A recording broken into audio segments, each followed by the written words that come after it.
A stale 2017 for Xbox with the few games offered, even with the very strong end of 2017 with the impressive Xbox One X, award-winning Forza 7, Cuphead, and the addition of 2017's biggest and hottest selling game, PlayerUnknown's Battlegrounds.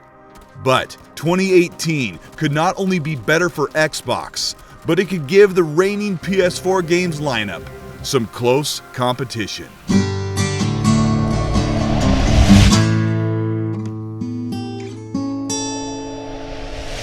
Sony has surefire hits on deck with God of War and Detroit Become Human in the spring, and Spider-Man and Days Gone ready for holiday 2018. Microsoft, on the other hand, has three possible surprise sleepers in Sea of Thieves, State of Decay 2, and Crackdown 3. Most gamers do not expect these titles to drop the jaws of the gaming community and convert PlayStation gamers over to Xbox. But there is true potential in Sea of Thieves' unique formula, State of Decay's realistic survival open world, and Crackdown's literally groundbreaking, fully destructible multiplayer gameplay. Thankfully, Microsoft loaded E3 in 2017 with nearly 20 console and timed exclusives. This will give Xbox access to some games a year before PS4, which just finished a game-packed 2017. Announcements for Sony at E3 continued the promotion of games a year to 3 years out, with just a couple of new titles promised at Paris and PSX. PS4 has a few of the year's biggest games on the way, in the count of 3 to 4 games. The rest of the year is supported by the biggest multiplats, like Red Dead Redemption 2, Shadow of the Tomb Raider, Far Cry 5, Metro Exodus, and Anthem. All of them will look and play better on the Xbox One X. PS4 typically releases their biggest games in the first half of the year, and Xbox in the last half, but right now, God of War and Detroit Become Human are sure to release early in 2018. Spider-Man and Days Gone are anyone's guess if they will make it to holiday 2018, or could be pushed to early 2019, but I'm going with the assumption that those 4 PS4 games are ready for 2018. Xbox has not revealed 2 juggernauts that could dominate the end of 2018, with Forza Horizon 4 and the expected Halo 6. Both of these games will likely be at E3 2018, with Forza Horizon 4 a surefire release this year, and Halo 6 most likely not ready until 2019. But Microsoft has changed their method of dispatching games closer to announcements to avoid repeating the PR mistakes like Scalebound and Fable Legends. Let's take a look at 2018 with the PS4 exclusive titles versus Xbox One's first-party games. Days Gone is being developed by the team that created Siphon Filter, and they also did the Vita Uncharted game in 2011. Now, we'll take Days Gone versus State of Decay. State of Decay was a smash hit, even though it was an arcade title on the Xbox 360 and on PC back in 2013. The game was seriously unpolished, but the impressive depth and the risk-reward open co-op gameplay made it a standout hit. And with the sequel built on the Unreal Engine 4 and plenty of time in the zombie oven, expect great things from both Days Gone and State of Decay 2. God of War has 12 games in the span of 12 years, and until now, it has been an isometric hack and slash based on combos, chain kills, and full of QuickTime events.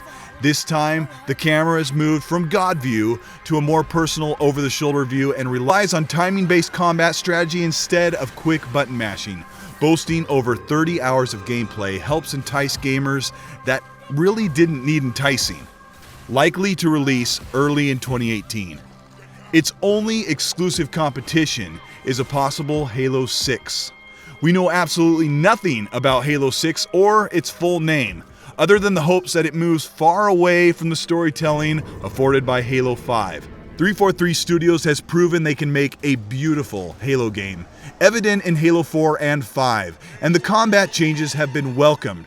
But if the multiplayer is a continuation of Halo 5, no matter when it releases, gamers will be playing it long after God of War has come and gone.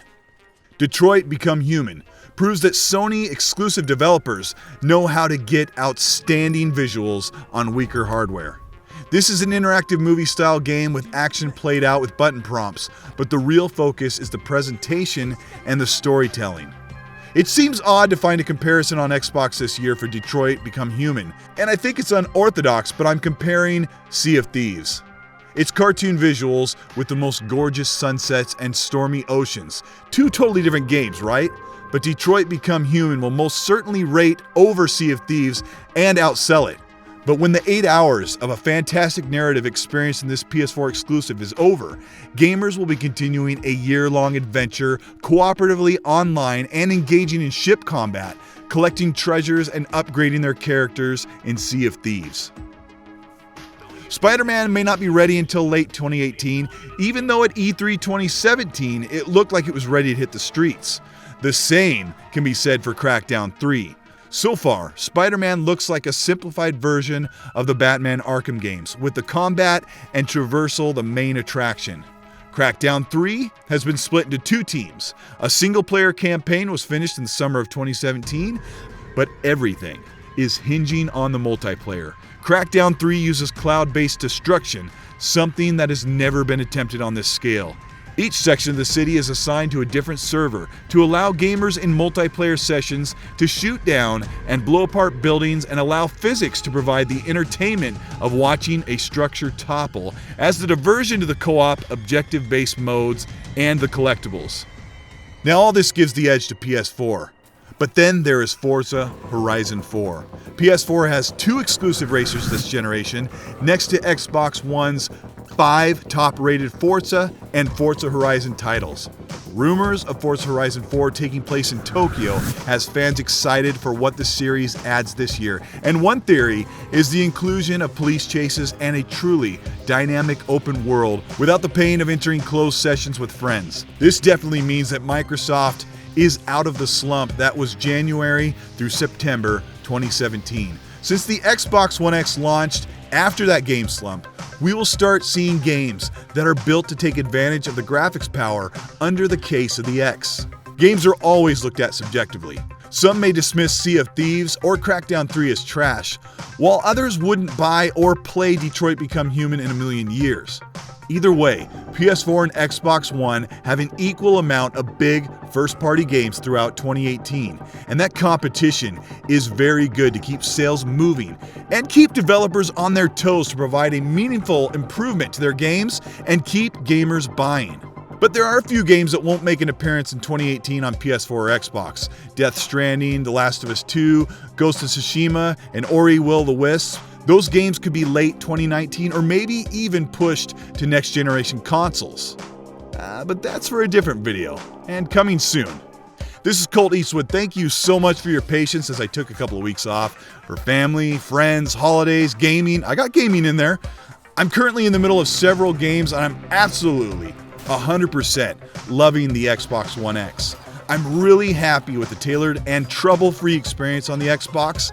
And the X enhanced games have become really enticing titles. They've kept me entertained for the past 2 months. And if you've got questions for me, you want to talk, add me on Twitter or Xbox at Colteastwood.